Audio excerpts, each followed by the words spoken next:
el poder, o sea, la consolidación de estos grupos criminales está mucho más fortalecida hoy, ¿verdad? Y a veces parece que hubieran dicho, en vez de comprarle a un político, se convirtieron ellos en políticos.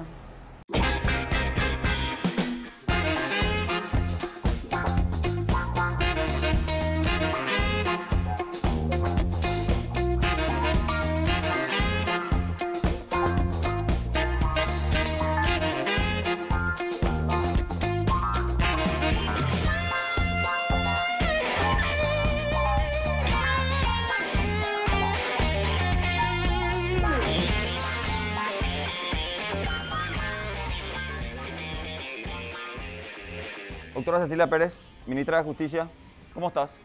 Tal vez. Segunda vez en la mesa de los lomitos. Segunda vez, la última vez fue como viceministra En tu rol de viceministra. con el ministro, con Sí. el entonces ministro. Con el entonces ministro Evero Velar. Ahora ya como titular del Ministerio de Justicia, a cargo de administrar la pelota tatá, que significan muchos temas relacionados al combate al narcotráfico, a la administración de penitenciarías, entre otros temas. ¿Cómo está, doctora, en este trabajo tan desafiante? Uy, ahora cuando llegué estaba haciendo como un recuento de que la vez anterior, cuando estuvimos sentados acá y hablando con el doctor Ovelar, no tenía la más remota idea de que iba a pasar todo lo que pasé, ni que iba a ser ministra, porque yo volví al ministerio para ser viceministra y terminar el proyecto que habíamos comenzado. Claro. Ese era el objetivo inicial, ¿verdad? Jamás me imaginé ni que iba a llegar a ser ministra y ni que iba a pasar todo lo que pasó. Administraste una fuga masiva en Pedro Juan, sobreviviste a una serie de motines dentro de los penales,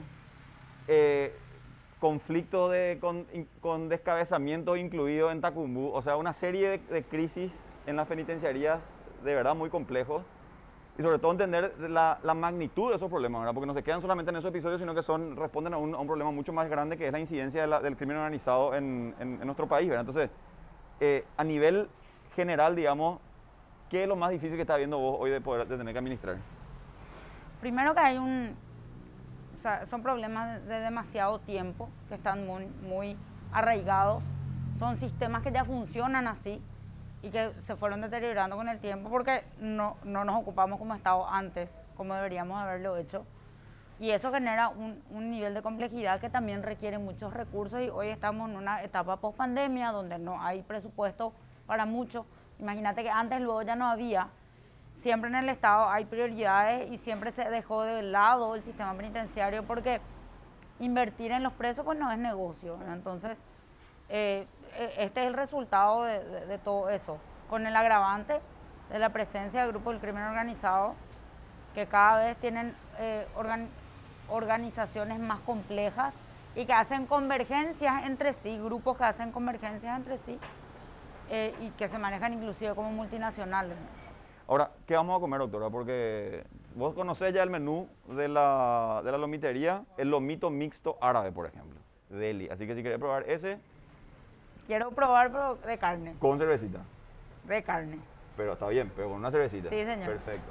Bueno, dame un lomito sándwich de carne para mí, un árabe para la señora y 2 cervezas, por favor. Un árabe de carne para la señora. ¿Sí? ¿Está bien? Bueno,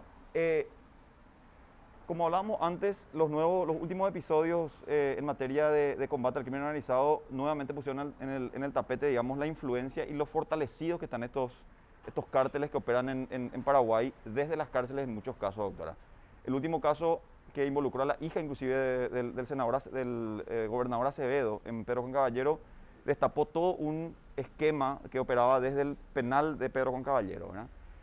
¿Cuán difícil es de erradicar realmente, de extirpar ese tumor de la corrupción dentro del sistema penitenciario, y sobre todo por qué se dilata tanto ese proceso, ¿verdad?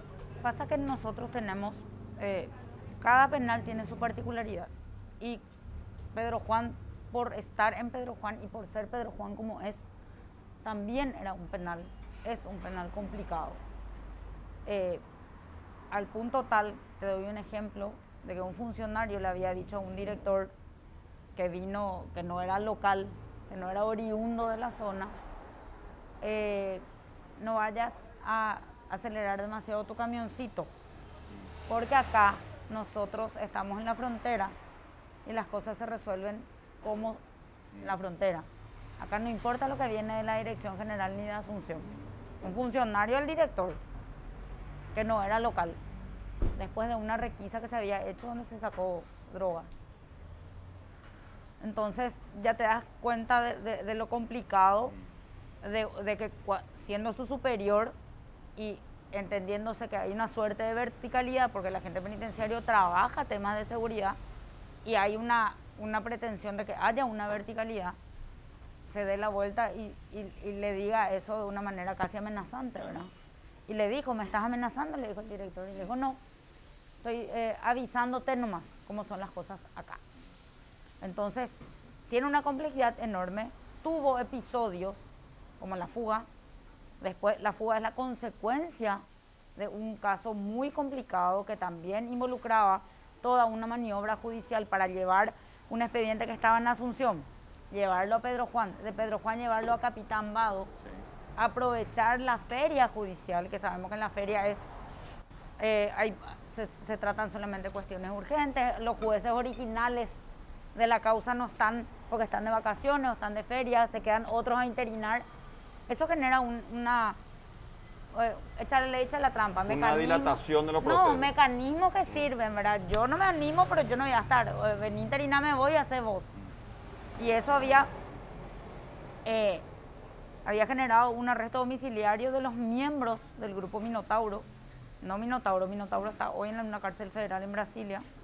Los miembros del grupo Minotauro habían conseguido un arresto domiciliario en Pedro Juan con control policial, que es hasta simpático. No digo que no exista la posibilidad, pero un hecho vinculado al narcotráfico, a tráfico de armas, a rol de sicariato, que era lo que se le suele asignar, y después resulta que va a quedarse en la frontera con nombre brasilero, paraguayo. Si se escapa y cruza una calle, está en el Brasil. Claro. No podemos sacar ya la tapabocas para poder brindar debidamente, doctora. Salud.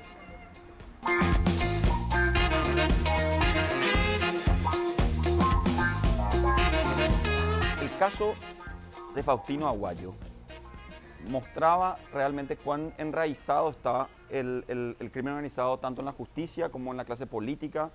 Me acuerdo que vos en estos días hablaste también y revelaste cómo estaba involucrado inclusive un concejal departamental en todo este esquema, ¿verdad? Facilitando y agilizando los procesos para que estas personas de alguna manera sigan operando de la penitenciaría, ¿verdad? Y en el caso del juez de Mirko Balinotti, que de alguna manera facilitó este traslado de emboscada hasta Pedro Juan Caballero, también se habla de que hubo ahí una especie de negligencia de su parte al momento de entender bien a cabalidad de quién se trataba esa persona, ¿verdad? ¿Revela efectivamente esa incidencia en la justicia? Puede haber incidencia, como puede haber un poco de ingenuidad de tratar todos los casos de tráfico de drogas iguales, ¿verdad?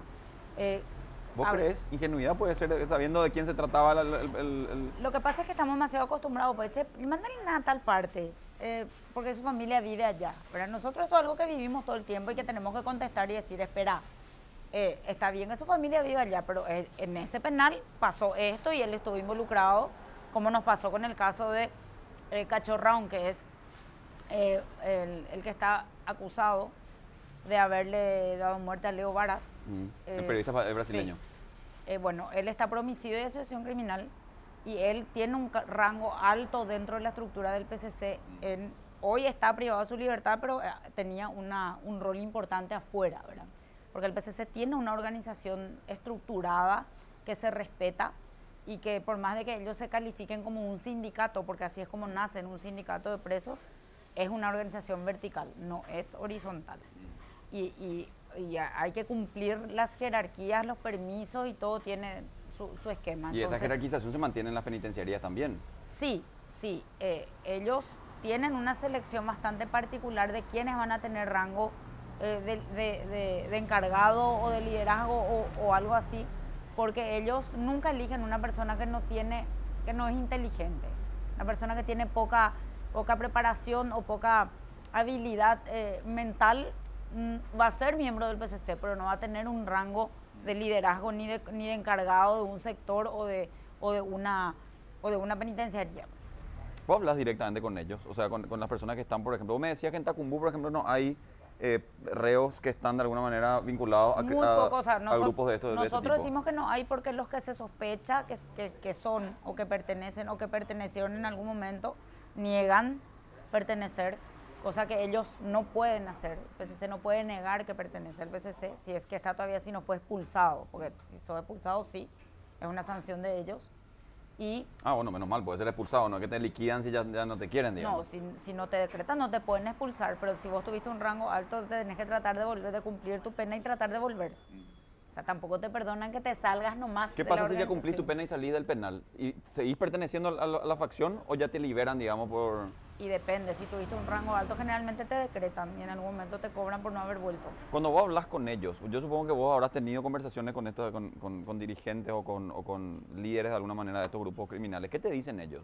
O sea, al momento de cómo operan y cómo funcionan dentro de los penales. No todos te cuentan cómo funciona, ¿verdad? Si están dentro de la organización, pero sí hacen valer cuestiones propias de la situación de privación de libertad. Por ejemplo, te reclaman el vocero, porque solamente el que puede hablar, no es que cualquier miembro se vaya a hacer lo mismo, ¿no? Si uno habla sin que el vocero le autorice, le hace callar enfrente tuyo. Pero te pregunto, lo que sucedió específicamente con Mirko, vos recién decías, a lo mejor por una cuestión de que tenía demasiadas gestiones, demasiados trámites, a lo mejor no atendió debidamente de quién se trataba en esta oportunidad. Claro, porque técnicamente tiene que leer el acta de imputación, porque esta persona tenía orden de captura. Pero cabe la posibilidad que haya sido presionado, por ejemplo, él para poder conceder esa Categóricamente pudo haber sido presionado, pudo haber elegido hacer lo que hizo, así como hay jueces que te dicen, no, yo en eso no me meto, eso yo no voy a hacer, discúlpame. No, pero él no era el juez original de la causa tampoco. No, y la jueza de la causa hoy ya no estaba en el sistema, porque no le confirmaron en su propio cargo. ¿Y qué correspondería hacer en este caso entonces? Que el jurado de enjuiciamiento investigue debidamente por qué Mirko Balinotti dispuso eso. Y si el jurado le va a abrir un proceso y ver si es que en todos los otros casos no se abría la puerta, porque nosotros todas nuestras órdenes de captura, nuestras órdenes de prisión, te autorizan a que vos le envíes a un lugar diferente, porque los jueces conocen la situación en la que estamos, no es la situación ideal, y nosotros estamos en constante comunicación, ¿verdad? A veces te informan formalmente y a veces te llaman y te dicen, doctora, me enteré que le trasladaste a Federico a Tacumbú, no le vaya a llevar ahí porque en Tacumbú está Rodrigo y Rodrigo le tiene jurada a Federico, que yo no sabía. Doctora, te agradezco. Sacarle a Federico. ¿Sabes por qué te pregunto eso, ministra? Porque si el juez procede mal, sin atender debidamente toda la complejidad del caso que implica a una persona, después la pelota que van a tener que mirar son ustedes, ¿verdad? Es que es así. Que es lo que finalmente sucedió, ¿verdad? No, que nos pasó en varios casos en que nos pasan la lista de personas que van a ingresar al sistema, porque se van por judiciales y judiciales nos pasa el listado, y como 2 personas volvieron a salir en libertad rápido, pues en la época de la pandemia, ellos nos sustituyeron esos 2 lugares, que eran PCC, y nosotros le llevamos a San Pedro, y tener que salir de madrugada, buscar apoyo policial para poder trasladarle, porque le están a punto de matar los Rotela, por ejemplo. Entonces, tenés que intentar por lo menos saber a quién le vas a llevar. Este tiene algo, este no tiene. Trabaja inteligencia, cruza información con la policía o con la propia fiscalía. Recuerdo que en su momento se hablaba mucho en la época de Carla Bacigalupo, se le cuestionó mucho a ella sobre la cuestión de la permanencia de este esquema de las celdas VIP, ¿verdad? En su momento. Y yo recuerdo que ella salió y dijo, esta es una realidad que siempre existió y que, digamos, la coyuntura hace persistir esta situación, ¿verdad? Entonces yo decía, bueno, pero si la administración del Ministerio de Justicia no puede intervenir debidamente eso como para desenquistar esa práctica, ¿verdad? ¿Qué es lo que está pasando? O sea, persiste la corrupción claramente todavía de los guardias de cárceles que permiten esa situación, ¿verdad? Eso por un lado. Y por otro lado, Pedro Juan, este es el esquema. Tomás o te vas. Porque si te quedas y no estás, esto es lo que te va a pasar. Le pasó a Juan Carlos Valiente, que le mataron. Al director del penal, decís vos. No, Juan Carlos Valiente era un funcionario mío que le mataron al salir de su guardia, porque él era uno de los celadores del pabellón del PCC, y le habían acusado de contar que ahí estaba la droga que nosotros habíamos entrado a incautar. Ese caso de la droga fue el que generó que otro funcionario se vaya y le diga al director, acá te está yendo demasiado rápido, acá las cosas no se manejan así, estamos en la frontera. Entonces, muere Juan Carlos Valiente. Ese es un mensaje que le llega al funcionariado. El siguiente es José Paná, le balean la casa. ¿Lo mataron también? No llegó a morir. Pero ¿qué pasa con José Paná? José había tenido un episodio en el cual en su guardia no pasa nada, dice, no pasa, no cruzan las cosas, no entra la droga, no entra el alcohol, porque él controla o hace que otros controlen en el marco de su propio trabajo, le controla a su propio compañero, entonces se fueron a querer coimearle y él reaccionó porque no tenía muy buen carácter tampoco, ¿verdad? Y le dijo, yo no voy a agarrar tu plata porque yo no me voy a volver no me voy a volver un secretario de narcos. Le dijo al interno.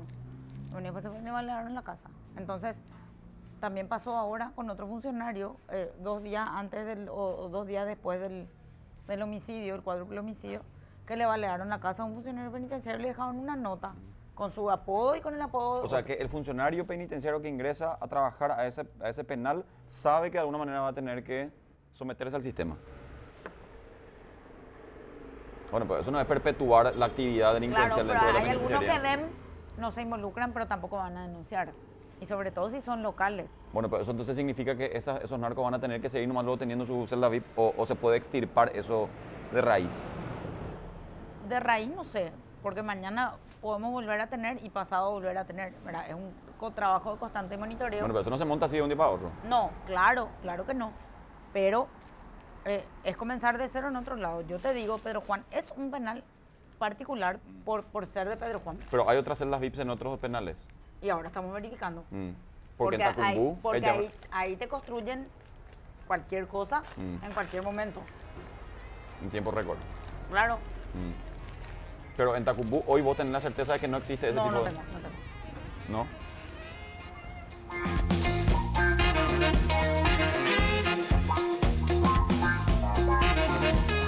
¿Qué estamos haciendo mal como Estado para que estos grupos se vayan consolidando con el paso de los años? Porque 10 años atrás, 12 o 15 años atrás, la realidad era medianamente distinta en relación a la incidencia del poder que tenían estos grupos, estas facciones, sobre todo en el departamento de Amambay, ¿verdad?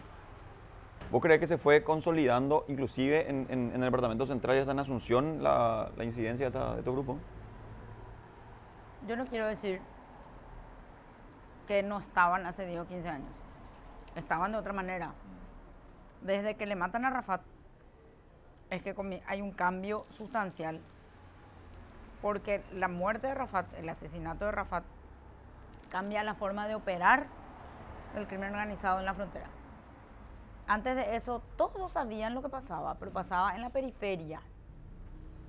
Y era más disimulado también, me parece. O sea, se no era... escuchaban los tiros y qué sé yo, y vos, vida diaria. Pero aparte de eso, no había delitos comunes.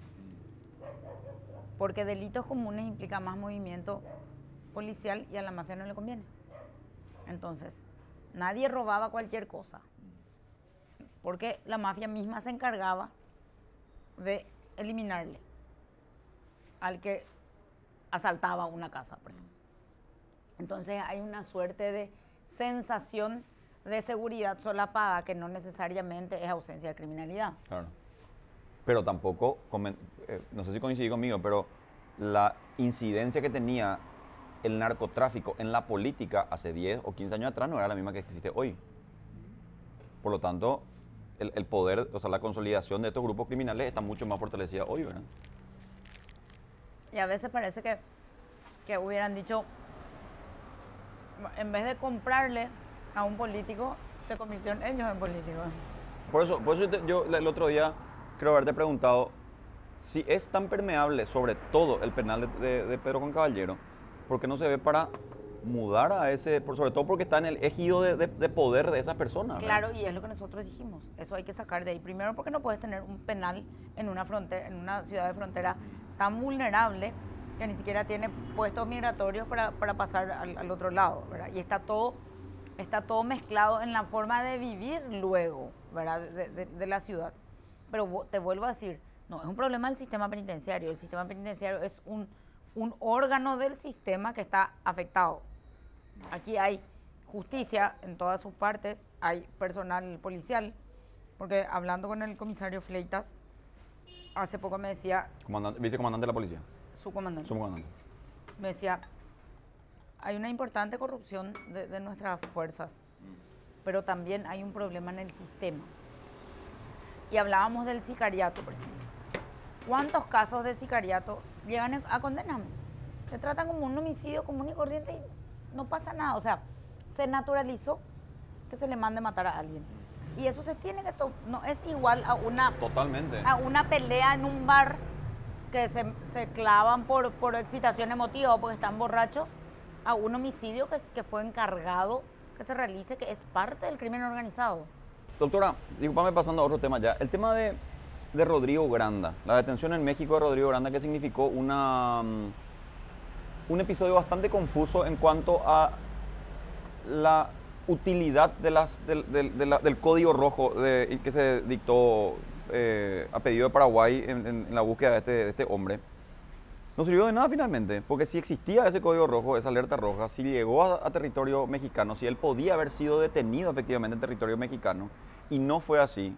Muchos dicen que fue amparado por el gobierno mexicano para ser devuelto a Colombia y así recibir o estar protegido por la inmunidad. ¿Vos crees que hubo ahí realmente un amparo para proteger a esta persona y evitar ser extraditado a Paraguay para que de alguna manera pueda rendir cuenta a la justicia paraguaya? Yo creo que de alguna manera todos cuando tenemos voluntad cumplimos la ley o estiramos el tiempo. ¿Cuánto tiempo él podría haberse quedado ahí? Hasta 8 horas él estuvo detenido en México. Demorado. Se puede haber quedado 48. Y pedir que te envíen los documentos de extradición en 1 hora, en 2 horas, en un país donde está en un uso horario diferente al que estamos nosotros. Porque normalmente en una extradición vos no tenés todos los documentos en el momento de la detención. Tenés la orden de detención, la orden de captura y después te llegan todos los documentos de la extradición. Y nosotros estamos trabajando ahora para evitar que eso sea un elemento a favor de estos grupos. Ok, pero como ministra de Justicia de Paraguay, ¿cómo se responde a México en esta cuestión, en este dilema de decir, no, pero nosotros no sabíamos y le devolvimos porque él no llegó a migraciones? Porque esa fue la excusa formal que surgió, que trascendió, ¿verdad? Él no llegó a migraciones, por lo tanto, él fue deportado una vez que se demostró que efectivamente él tenía una orden de arresto internacional. ¿Y cómo le deportas a alguien que no trata de ingresar a tu país? Al tomarse la decisión de la deportación, es porque se detectó algo. Sí, se lo identificó. Y bueno. Pero entonces por eso te pregunto, como ministra de Justicia, si se deporta, ¿vos crees que hubo un amparo del gobierno mexicano para que esta persona pueda ser devuelta a Colombia? Yo creo que sí. Y por una afinidad puede ser ideológica, política, categóricamente, ¿verdad? Pero yo sí creo. Claro, porque finalmente uno termina diciendo de qué sirve que Paraguay emita finalmente una orden de detención a una persona que está involucrado nada más y nada menos que en el asesinato de la hija de un expresidente, ¿verdad? En el marco de un secuestro. En el marco de un secuestro y además con todo lo atroz de ese caso, ¿verdad? O sea, no es que se le estaba requiriendo al tipo por un hecho de corrupción o de presunto tráfico de influencias, ¿verdad? Entonces, por eso quiero entender más o menos cuál va a ser inclusive la respuesta que va a emitir el gobierno paraguayo, que creo que Euclides también en su momento ya lo adelantó, pero ¿ustedes van a presentar una queja formal al gobierno mexicano por esta decisión? ¿O? Deberíamos. Yo no quiero decir porque no soy canciller, ¿verdad? Pero deberíamos. Y tenemos que ser coherentes con esa postura. O si no estamos diciendo que estamos minimizando las acciones del EPP, estamos minimizando lo que le pasa a Oscar Denis, estamos minimizando lo que le pasó a Edelio, lo que le pasó a Claro, Félix Urrieta. Justamente ese es el punto, ¿verdad? Porque si Paraguay ante un evento de esta relevancia se va a quedar callado y no va a patear la mesa, porque lo que sucedió fue para patear la mesa, ¿verdad? Porque claramente el tipo estuvo ahí 8 horas y podía haber sido bien deportado por los conductos oficiales, pero sin embargo se prefirió devolverlo a su país con el carácter de deportación, ¿verdad? Cuando existía un pedido, ¿hace cuánto tiempo? ¿Hace cuánto tiempo estaba librada esa...? 2007, creo que es del 2007. ¿De 2000? 2007, no sé cuál 2007. es el caso de Sicilia. Bueno, Porque 2006, el 2005 se le encontró. Y bueno, y en el marco de la investigación del caso de Sicilia es que surgen las evidencias concretas de la participación de Rodrigo Granda.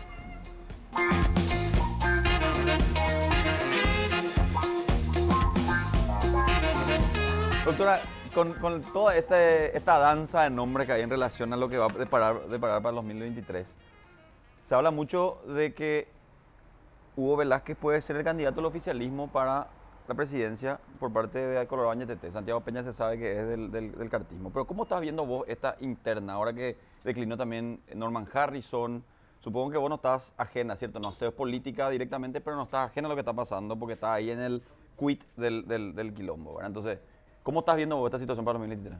Bueno, el tema es que realmente la sorpresa que todos pensamos que iba a ser, tratando de hacer un análisis objetivo, siempre había un miedo con relación al comportamiento electoral del post-pandemia, con relación al partido propiamente, todo lo que pasó durante la pandemia. Y fue realmente una sorpresa lo que pasó, inclusive en Asunción, que siempre es una referencia importante, ¿verdad?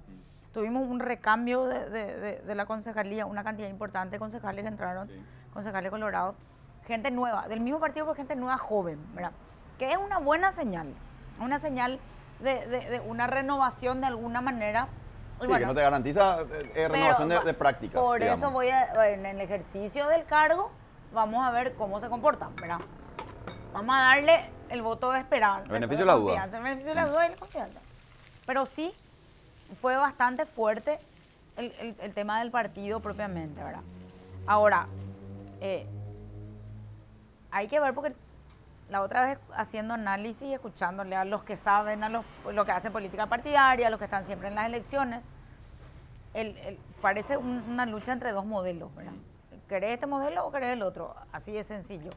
Y tampoco en la oposición, una figura emergente que ya se baja antes ni de comenzar, también te genera un mensaje de el próximo presidente va a ser colorado. Claro. Pero ¿por qué te pregunto esto? Porque según me dijeron a mí, la intención es darle efectivamente la candidatura a Hugo Velázquez y que Hugo Velázquez se vea acompañado de una figura que le dote a él de credibilidad, de diversidad, que le renueve básicamente, ¿verdad? Sabiendo la imagen deteriorada que puede llegar a tener Hugo Velázquez. Y en ese nombre me dieron tu nombre como una posible opción para ser la vicepresidenta de Hugo Velázquez. Que él mismo dio en su momento, confirma lo que te estaba diciendo, pero que según una persona que está muy cerca de ese entorno, me dijo, Cecilia es la persona, ¿verdad?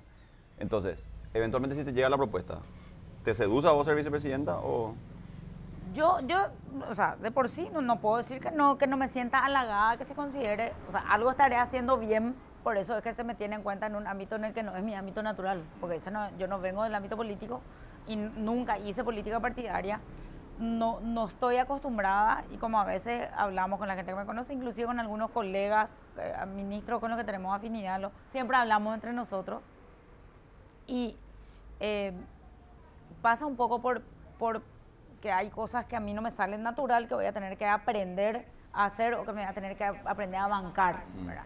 Tragar zapatos lo ya aprendiste hace rato. No, ya sé, ¿verdad? Eso puede ser cintura política, que no significa necesariamente que uno se vuelva político, ¿verdad?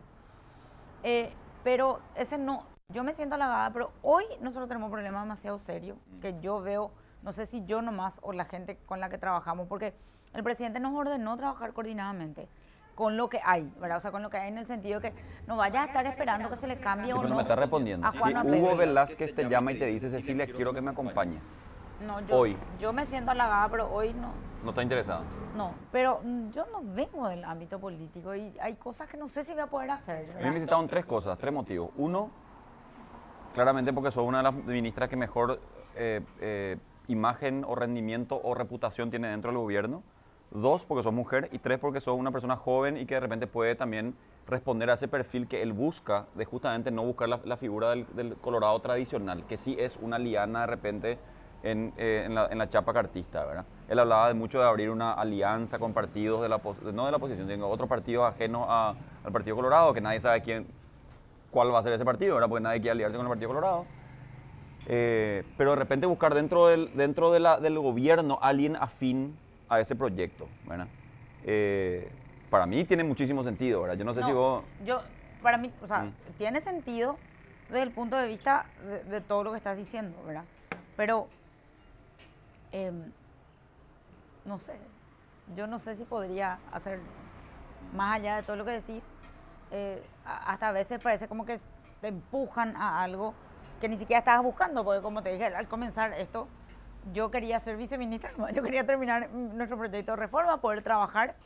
Jamás me imaginé que yo iba a terminar siendo ministra. Cuando me convertí en ministra quería terminar bien el periodo y cumplir los proyectos cosa que parece poca cosa, pero es muchísimo en el lugar donde yo estoy, porque yo estoy sentada en una bomba de tiempo. Estamos hablando ahora acá, y yo sé que hay tensiones, por ejemplo, en el penal internamente de Pedro Juan, y tengo que estar revisando mi teléfono porque este es un trabajo de 24 horas, los 7 días de la semana. Imagínate que tengo un ministerio chico, pobre, con un montón de problemas, co-administrar el país, ¿verdad?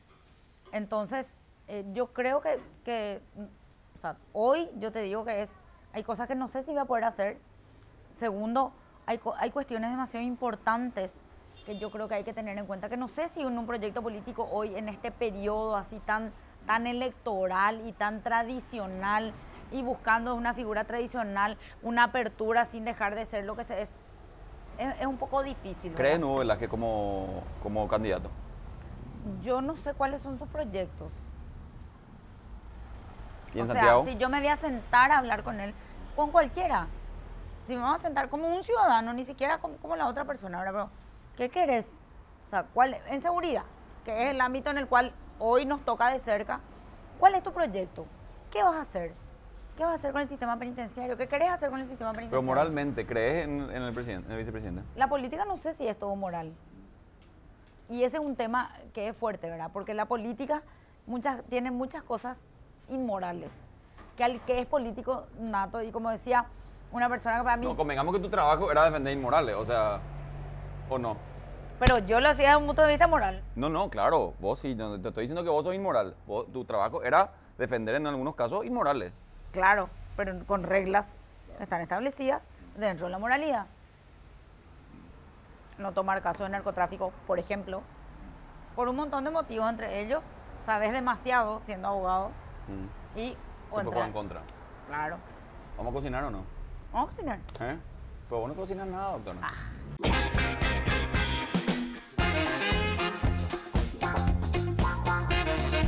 Sí, él me da cerveza, después quiere que yo haga esto. Claro. Sí, quilombo.